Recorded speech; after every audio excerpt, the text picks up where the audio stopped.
Hi guys, ఇదైతే part 2 అనమాట. మనం పెట్రోల్‌తో క్లీన్ చేసుకున్న తర్వాత క్లాత్ అయితే నీట్‌గా క్లీన్ చేసుకోవాల్సి ఉంటది. ఎక్కడ డస్ట్ అనేది లేకుండా, వాటర్ అనేది లేకుండా. పెట్రోల్‌తోనే క్లీన్ చేయండి గైస్, వాటర్ అయితే వేయొద్దు. మొత్తం దాంట్లో ఉన్న పార్ట్స్ అన్ని నీట్‌గా క్లీన్ చేసుకోవాల్సి ఉంటది. ఇదైతే పాయింట్ గైస్. దీనివల్ల మనకి మైలేజ్ అనేది వస్తా ఉంటది. దీన్ని నీట్‌గా క్లీన్ చేసుకోండి. షార్ప్ అయితే పోకుండా చూసుకోండి. ఫస్ట్ దాంట్లో పెట్టిన తర్వాత దాన్నైతే పెట్టాల్సి ఉంటది. చూడండి ఏ విధంగా పెట్టాలో చూపిస్తున్నాను.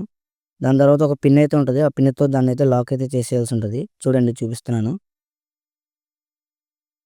అంతే గైస్, కార్బొరేటర్ క్లీనింగ్ అయితే. చూసుకోండి అది అప్ అండ్ డౌన్ అవుతుందో లేదో. స్ట్రక్ అయితే మళ్ళీ మనకి పెట్రోల్ అయితే ఎళ్ళక బండి స్టార్ట్ అవ్వదు. మైలేజ్ అనేది పడిపోతా ఉంటది. పిన్ షార్ప్‌నెస్ పోయి. అంతే గైస్, ఈ వీడియోకి అయితే. Thanks for watching. Please like, share and subscribe to our channel. Lokesh smart works YouTube channel. Thank you guys.